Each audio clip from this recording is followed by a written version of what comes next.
Assalamualaikum warahmatullahi wabarakatuh. Perkenalkan, nama saya Aisyah, NIM 18043053. Pada video kali ini, saya akan memberikan pembahasan mengenai persoalan-persoalan pada buku Sistem Informasi Manajemen. Pada buku yang pertama yaitu buku Balzan, Define Decision Support System atau DSS, and Growth Decision Support System atau GDSS, dan Describe the Role they Play in a Business. Jawabannya, DSS atau sistem pendukung keputusan adalah sistem berbasis komputer yang interaktif yang membantu pengambilan keputusan dalam menggunakan data dan model untuk menyelesaikan masalah yang tidak terstruktur.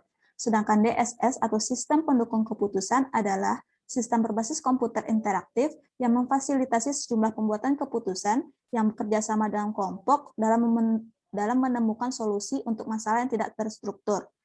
Peran Decision Support System atau DSS dalam bisnis adalah menganjurkan pemikiran tertentu seputar pengambilan keputusan menggunakan data yang mendasarinya, sehingga membantu manajer membuat keputusan untuk memecahkan masalah, mendukung penilaian manajer, dan meningkatkan efektivitas pengambilan keputusan manajer. Pertanyaan yang kedua, define expert system and describe the role they play in the business. Sistem pakar atau expert system adalah paket komputer untuk memecahkan atau mengambil keputusan atas suatu masalah spesifik atau terbatas yang kemampuan pemecahannya dapat sama atau melebihi suatu sistem kemampuan seorang pakar. Peran sistem pakar dalam bisnis, yang pertama, mampu menganalisa komoditi tertentu dalam suatu pasar secara otomatis. Yang kedua, fungsi diagnostik yang membuat sistem pakar mampu mendeteksi adanya penurunan kinerja perusahaan sekaligus menyediakan solusi bagi perusahaan tersebut.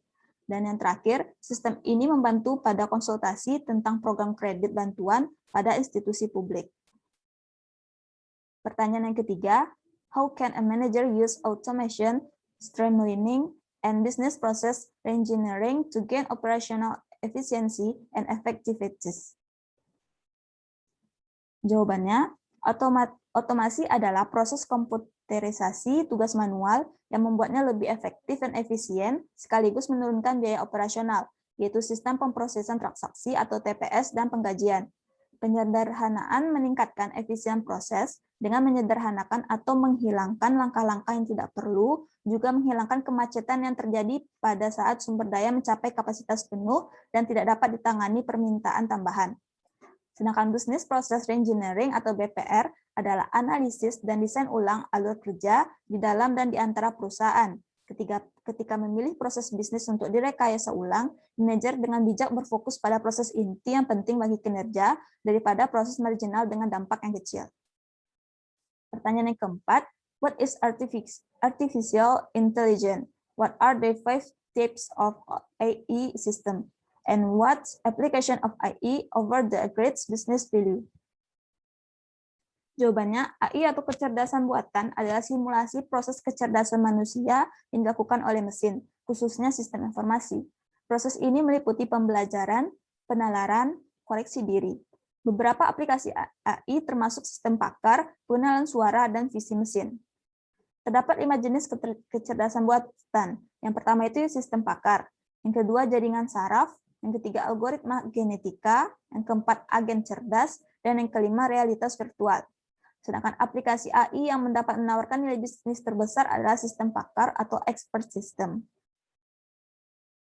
Pertanyaan selanjutnya, jelaskan contoh keputusan-keputusan yang dihasilkan dari keberadaan DSS dan JDS, serta contoh keputusan-keputusan yang dihasilkan dari kebenaran ES. Sehingga kesimpulan apa yang dapat saudara ambil? Keputusan yang dihasilkan dari DSS terdiri dari 3 jenis. Yang pertama itu keputusan terprogram, merupakan jenis keputusan yang dilakukan secara berulang dan rutin. Contohnya, keputusan untuk memesan barang, keputusan menagih hutang, menentukan kelayakan lembur, mengisi persediaan, dan menawarkan kredit kepada pelanggan.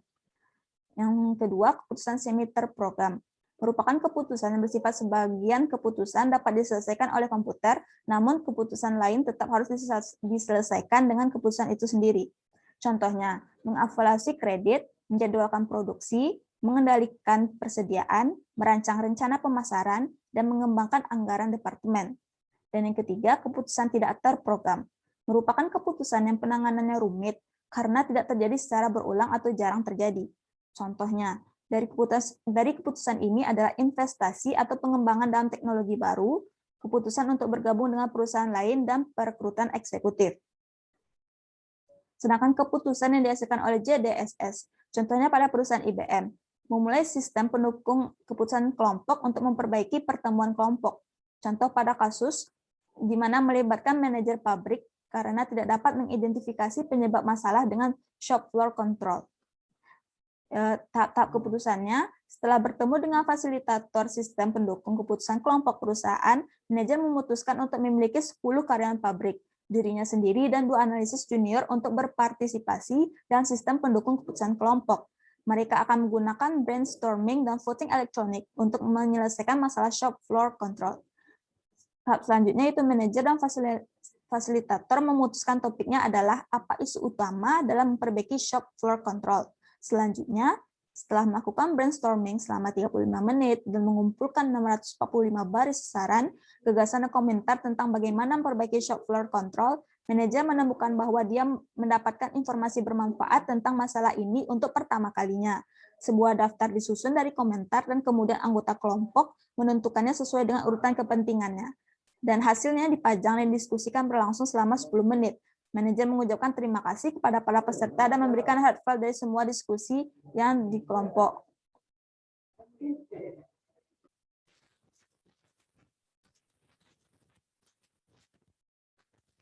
Selanjutnya, putusan yang dihasilkan oleh expert system.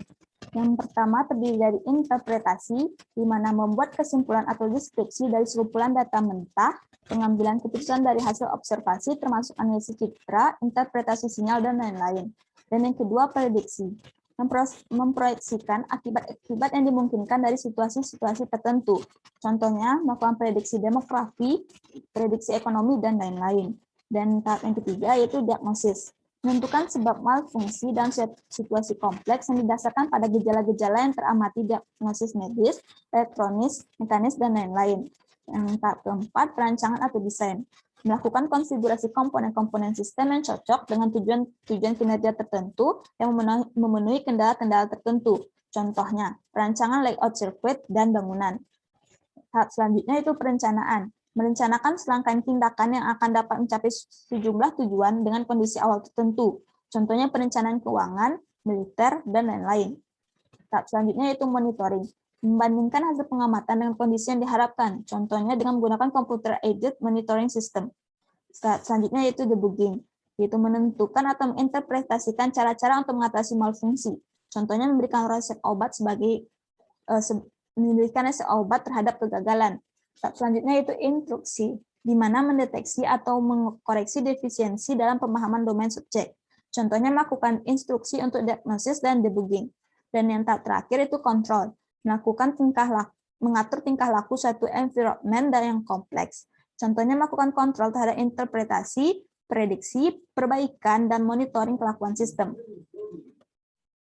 Jadi kesimpulan yang diambil dari keputusan sistem DSS, JDS, dan SIS, yaitu mereka memiliki peran penting dalam bisnis. Dan diantaranya yang pertama, memudahkan pihak manajemen dalam merencanakan, mengawasi, dan mengarahkan, serta mendelegasi tugas kepada seluruh departemen yang saling berkaitan. Dan yang kedua, dapat meningkatkan produktivitas serta menghemat biaya secara optimal dalam perusahaan. Dan yang ketiga, meningkatkan kualitas sumber daya manusia atau SDM. Dan yang keempat, membuat pengelolaan data semakin efisien dan efektif, serta dapat dilakukan real-time dan secara akurat. Pertanyaan selanjutnya itu jelaskan apa harus DSS dan JDS menjadi satu paket dalam sebuah entitas bisnis, dan jelaskan pula contoh DSS maupun JDS pada sebuah entitas bisnis. Serta perusahaan seperti apa yang harus punya DSS serta JDS, dan perusahaan seperti apa pula yang cukup dengan DSS saja. Menurut saya, sebaiknya untuk pengambilan keputusan DSS dan JDS dapat menjadi satu paket dalam sebuah entitas bisnis. Mengapa? Karena DSS merupakan sistem untuk membantu manajer dalam mengambil keputusan dengan cara mengamati lingkungan dalam perusahaan. Contohnya saja seperti link elektronik. Sedangkan JDSS hampir sama dengan DSS. Bedanya, JDS mencari solusi permasalahan melalui pengumpulan pengetahuan dalam satu kelompok, bukan per individu. Biasanya berbentuk kuesioner, konsultasi, dan skenario. Contohnya seperti e-government. Sehingga kita mengambil keputusan dilakukan oleh DSS dan JDSS menjadi suatu entitas bisnis akan menjadi lebih baik dan lebih akurat lagi hasilnya. Perusahaan yang harus menerapkan DSS dan JDS secara bersamaan yaitu perusahaan multinasional yang memiliki struktur pengambilan keputusan yang komplit, sehingga membutuhkan grup dalam penerapan pengambilan keputusan untuk mencapai tujuan bisnis. Sedangkan perusahaan yang cukup menggunakan DSS saja, contohnya itu perusahaan jasa, yang mana implementasi DSS dapat kita lihat pada prosedur perekrutan pegawai. Contoh pada entitas bisnis yaitu pada kasus aplikasi DSS pada perusahaan PT Telkom, di mana mereka membuat suatu aplikasi yang menggunakan Telkom e-Service yang dapat membantu evaluasi pemilihan pengembangan suatu jaringan akses yang tepat yang akan dikembangkan oleh PT Telkom. Karena Telkom e-Service berfungsi juga agar hubungan antara PT Telkom dan customer terjalin. Dengan adanya Telkom e-Service, PT Telkom dapat mengetahui saran-saran yang diberikan oleh customer untuk mengembangkan bisnisnya, terutama saran tentang Telkom Speedy. Apakah itu melalui saluran wireless atau fleksi, atau wireline atau direct line cable. Dengan adanya sistem DSS, PT Telkom dapat cepat menanggapi keluhan-keluhan pelanggan dan pengambilan keputusan dalam perusahaan pun akan lebih efektif dan efisien. Hal ini memberikan keuntungan bagi PT Telkom maupun customer. Pertanyaan yang ketujuh dari buku Loudon. Why did Eton need better data and analytic tools for human research? What management, organization, and technology factors contributed to Eton's need for better human resource data and analytic? Jawabannya, ketika data Eton tersebar di banyak sistem dan spreadsheet, hal itu memungkinkan terjadinya banyak kesalahan serta miskomunikasi. Dengan mengubah data SDM dan manajemen analitik, dapat memahami apa yang terjadi dengan karyawan serta memahami kemana sumber daya itu perlu dipindahkan atau dihapus. Hal ini memungkinkan Eton secara keseluruhan berjalan lebih lancar dengan kesalahan yang minimal, dengan sedikit waktu, tenaga, dan uang yang dimasukkan untuk memungkinkan orang memeriksa dan memasukkan data karyawan atau pelanggan ke dalam database.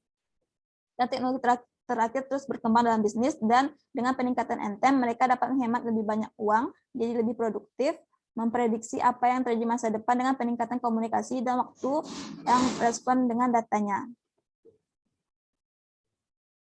Faktor yang berkontribusi terhadap kebutuhan Eton, yang pertama itu faktor manajemen seperti karyawan, yang kedua faktor SDM yaitu Departemen Human Resource, dan yang ketiga faktor teknologi yaitu Portal People Centered Data atau PDC, itu portal berbasis cloud yang dashboard intelijen tenaga kerjanya interaktif, yang memungkinkan SDM dan pengguna Eton lainnya mengakses dan mengajukan pertanyaan menggunakan data internal dan eksternal dan pihak ketiga.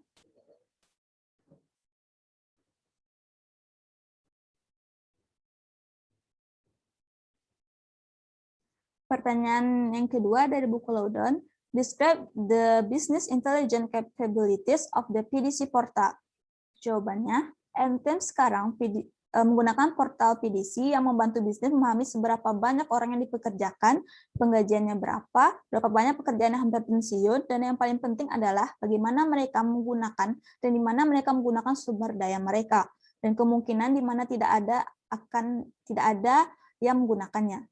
Portal PDC ini memungkinkan karyawan untuk menyuarakan pendapat mereka tentang tempat kerja dan tidak akan diejek atau dibalas karena semuanya bersifat rahasia, sehingga bisnis lain juga harus memilikinya.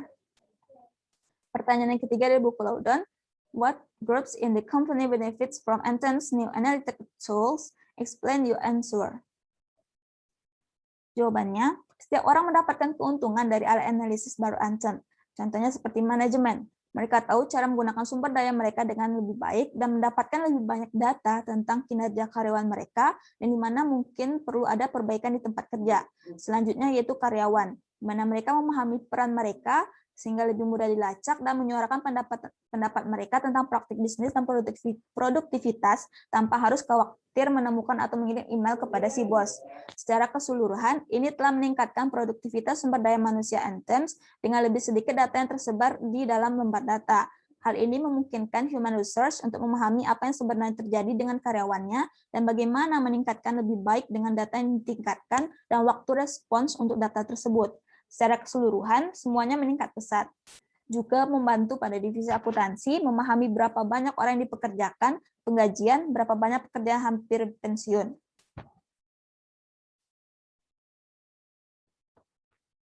Pertanyaan yang terakhir dari buku Loudon, how did Anthem's new data analytic capabilities change the human resource function at the company?